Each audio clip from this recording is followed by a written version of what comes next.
Jitendra Kumar Singh, assistant professor political science. मैं आज आप लोगों को जो है ब्रिटिश संविधान के बारे में और ब्रिटिश संविधान के उदय एवं विकास के बारे में मैं आपको बताना चाहता हूँ। जैसे ब्रिटेन के बारे में तो आप लोग जानते ही होंगे। सामान्यतः जिसे ब्रिटेन, इंग्लैंड या ग्रेट ब्रिटेन के नाम से हम जानते हैं, और उसका पूरा नाम जो है ग्रेट ब्रिटेन और उत्तरी आयरलैंड का संयुक्त राज्य है, जिसमें इंग्लैंड, वेल्स, स्कॉटलैंड और उत्तरी आयरलैंड सम्मिलित है। मुख्य रूप से 1707 के एक्ट ऑफ यूनियन द्वारा इंग्लैंड और स्कॉटलैंड संयुक्त हुए हैं। और देखा जाए जो है तो ब्रिटिश या ब्रिटेन जो है, ब्रिटेन में संसद ही सर्वोच्च है, जो यहाँ के सभी महत्वपूर्ण मामलों में जो है विधि का निर्माण करती है।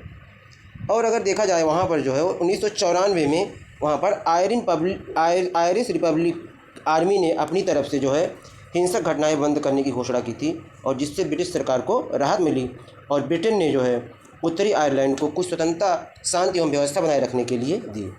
मुख्य रूप से अगर इसका क्षेत्रफल को देखा जाए जो है तो 2,44,000 वर्ग किलोमीटर, और इसकी जनसंख्या लगभग जो है 10 करोड़ है।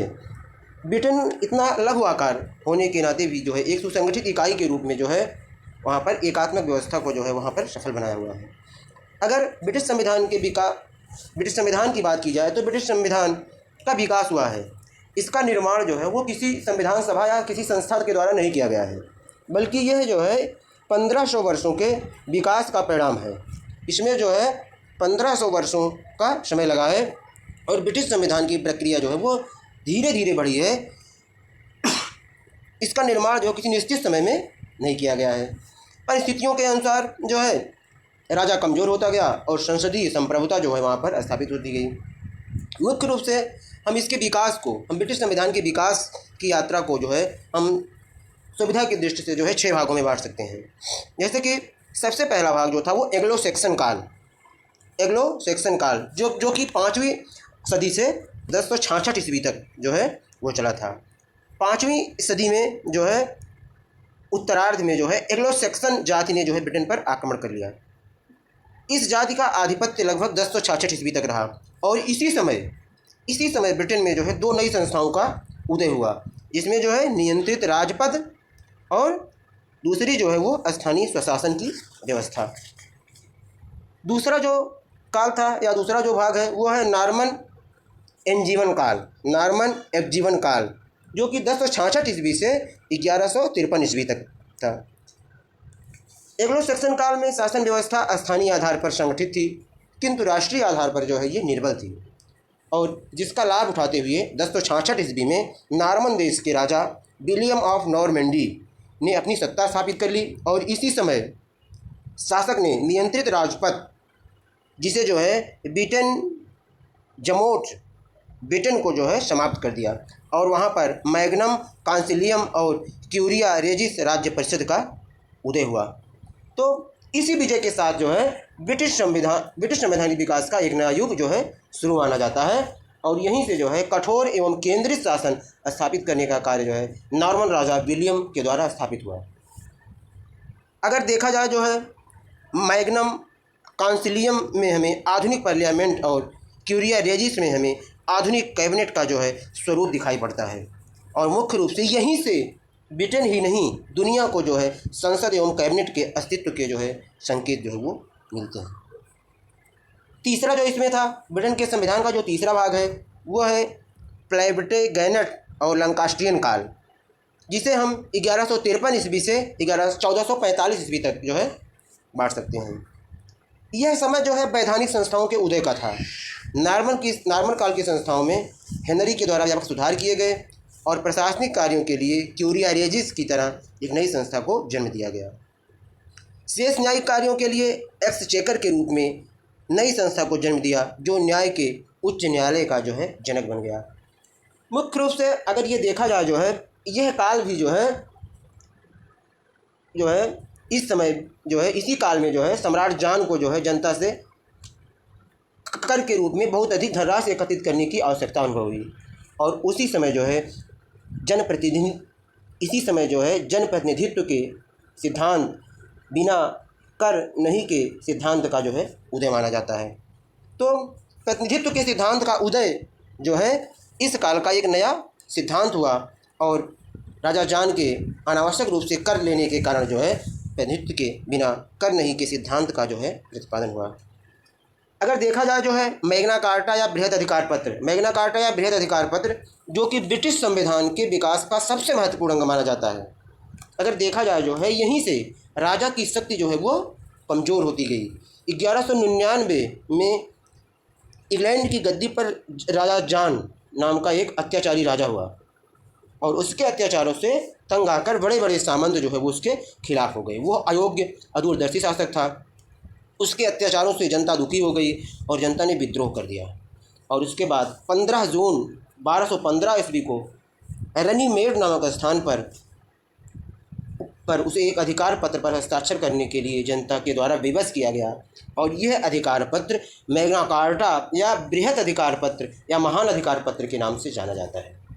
और इसी के द्वारा अगर देखा जाए जो है राजा पर जो है प्रतिबंध लगाने की या राजा पर कुछ जो है प्रतिबंध लगाया गया। जैसे राजा मनमानी कर नहीं लगा सकता, राजा किसी व्यक्ति को उस समय तक बंदी नहीं बनाया जा सकता जब तक उसका अपराध सिद्ध ना हो जाए, व्यक्ति की स्थिति और अपराध की मात्रा के आधार पर किसी नागरिक को दंड दिया जाए, विदेशी व्यापारियों को भ्रमण करने की पूर्ण स्वतंत्रता मिले। तो इस तरह से अगर देखा जाए जो है महान अधिकार पत्र या मैग्ना कार्टा के द्वारा जो है मैग्ना कार्टा के बाद या मैग्ना कार्टा के अधिकार पत्र पर हस्ताक्षर करने के बाद ब्रिटेन में जो है धीरे धीरे जो है राजा की शक्तियों पर प्रतिबंध लगना शुरू हुआ और धीरे धीरे वहाँ की शक्तियाँ जो है वो मतलब संसद में आनी शुरू हुई। इसे इसी संबंध में स्टब्स के शब्दों में स्टब्स ने कहा है कि इंग्लैंड के संविधान का इतिहास महान अधिकार पत्र की व्याख्या है। इसी संबंध में थॉमसन एवं जॉनसन ने लिखा है कि मैग्ना कार्टा ब्रिटिश संविधान का आधार स्तंभ है क्योंकि इसने यह प्रतिपादित किया कि राजा विधि के ऊपर नहीं है वरन विधि के अधीन है। क्योंकि मैग्ना कार्टा के पहले राजा अपनी इच्छा से हर कार्य करता था। राजा की इच्छा ही सर्वोच्च थी। राजा की इच्छा के खिलाफ कोई कार्य नहीं होता था। लेकिन मैग्ना कार्टा पर जब मैग्ना कार्टा पर हस्ताक्षर हुआ तो यहीं से जो है राजा की निरंकुशता का अंत हुआ और मर्यादित प्रजातंत्र का उदय जो है वो प्रारंभ माना जाता है। तो इस तरह से जो है फिर उसके बाद पार्लियामेंट का उदय भी जो है 1295 ईस्वी में जो है सम्राट एडवर्ड प्रथम ने कर संबंधी प्रस्तावों पर विचार करने के लिए जो है सभी वर्गों का समर्थन प्राप्त करने के उद्देश्य से जो है एक सभा बुलाई और उसमें सामंत, पादरी और प्रत्येक नगर से प्रतिनिधि को बुलाया गया और इसी बैठक को जो है मॉडर्न पार्लियामेंट कहा गया या मॉडर्न पार्लियामेंट कहा जा सकता है।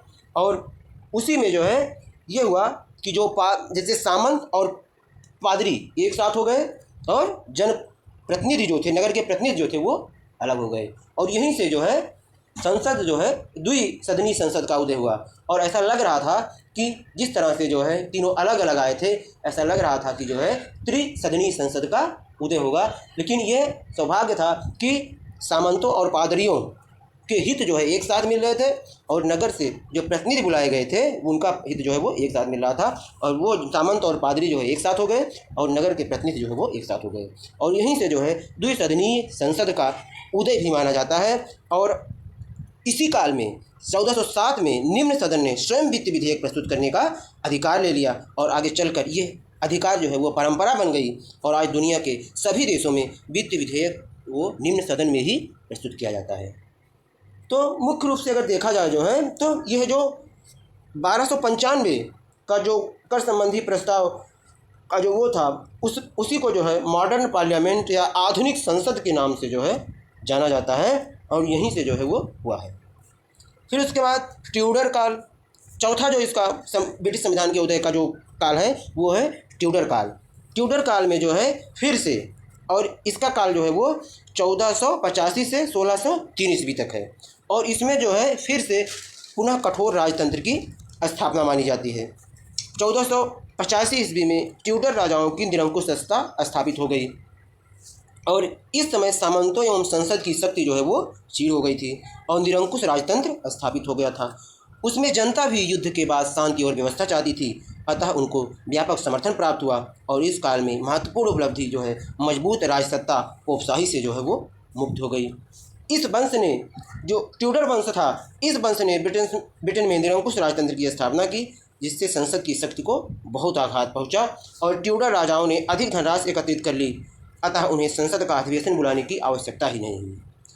ट्यूडर राजाओं ने संसद की संख्या में वृद्धि की और प्रतिनिधित्व के सिद्धांत को विकसित किया, जिससे यह प्रतीत होता है कि इस वंश के सम्राटों ने संसद का स्वयं पर नियंत्रण नहीं होने दिया और एलिजाबेथ प्रथम ने महत्वपूर्ण विषयों पर संसद की राय से काम करना शुरू किया। मुख्य रूप से जो पांचवा काल है ब्रिटिश संविधान के उदय का, वो माना जाता है स्टुअर्ट काल।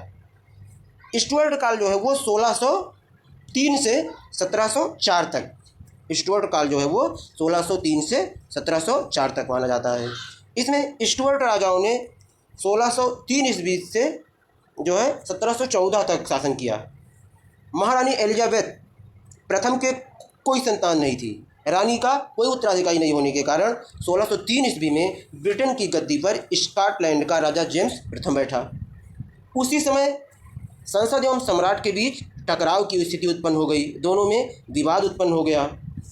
जेम्स प्रथम की मृत्यु के बाद उसका पुत्र चार्ल्स प्रथम गद्दी पर बैठा। उसके बाद ये संघर्ष निरंतर बढ़ता गया।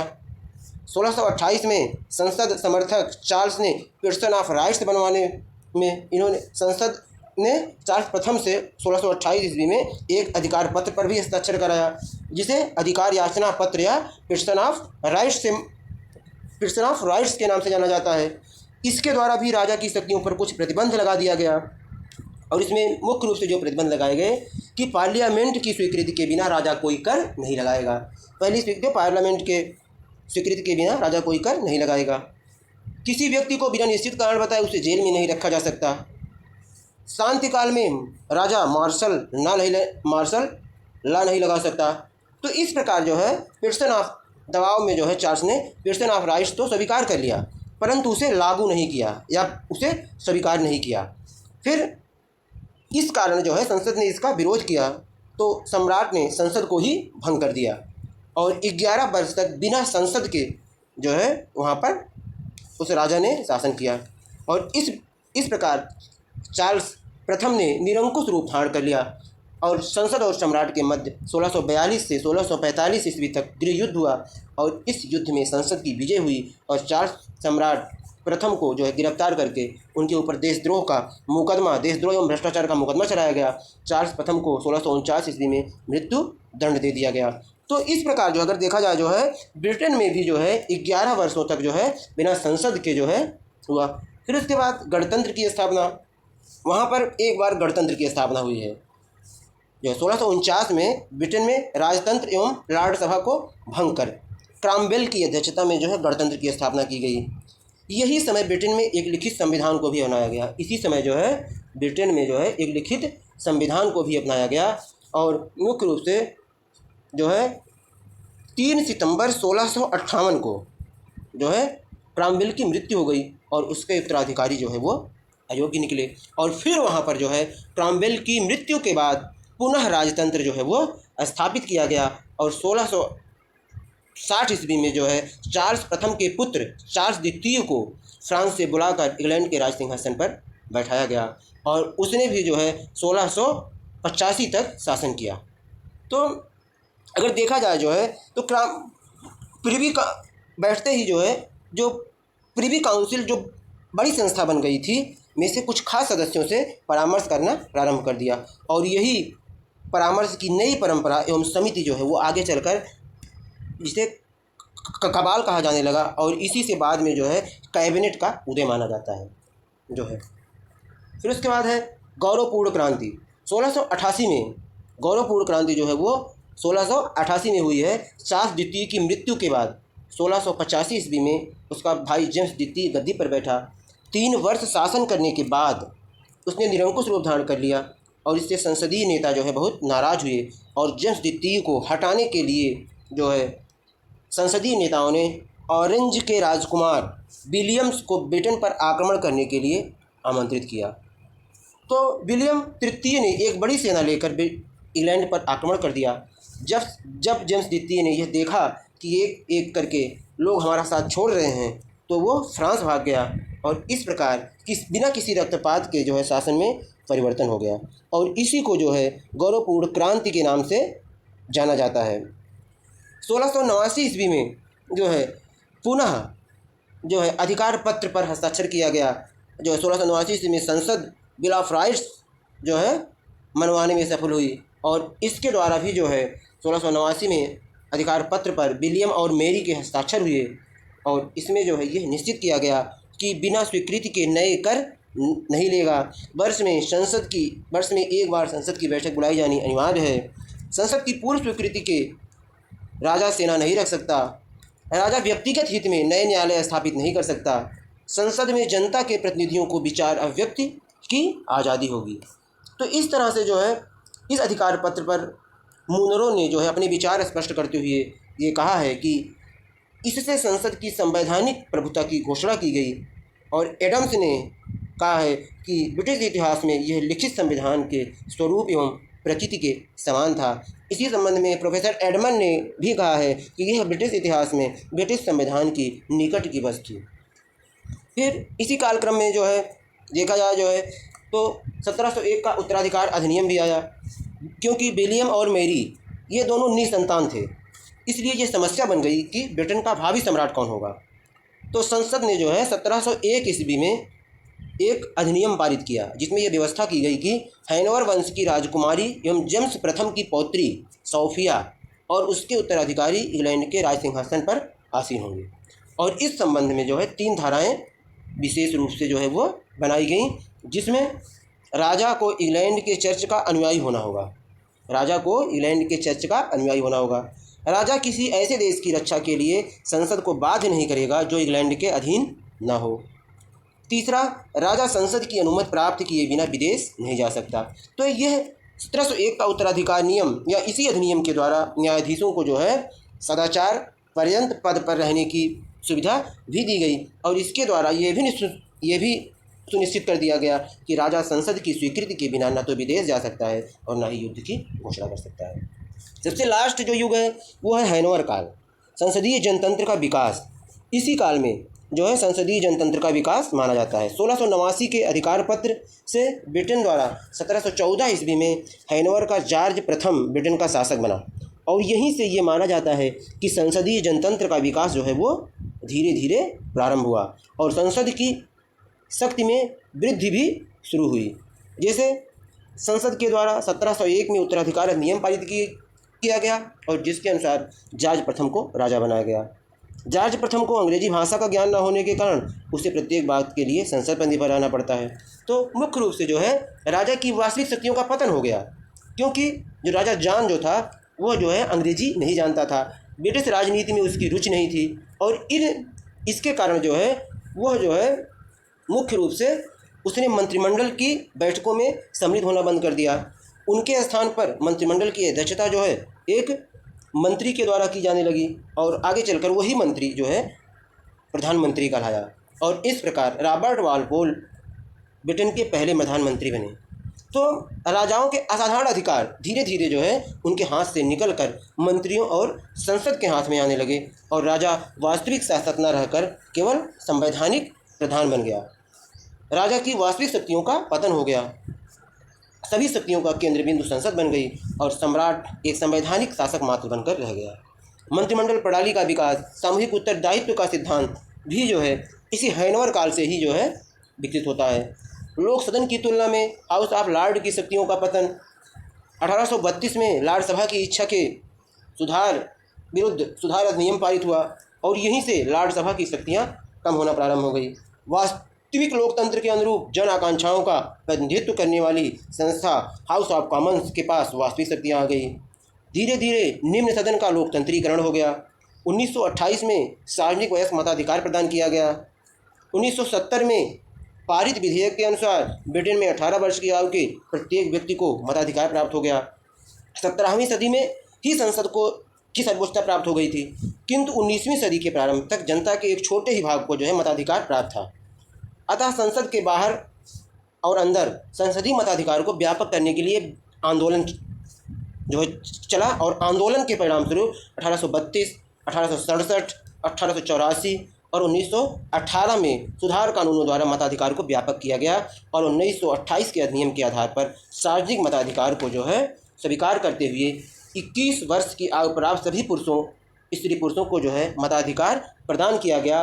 परंतु सन 1970 में पुनः विधेयक पारित करके अब ब्रिटेन में 18 वर्ष की आयु प्राप्त प्रत्येक नागरिक को जो है मताधिकार का अधिकार प्रदान किया गया। तो इस तरह से अगर देखा जाए जो है ब्रिटेन में जो संविधान का जो विकास है वो जो है वो एक समय में नहीं, वो किसी संविधान सभा के द्वारा नहीं, या वो किसी व्यक्ति के द्वारा नहीं, या किसी निश्चित समय में नहीं किया गया है, बल्कि ये विकास का परिणाम था।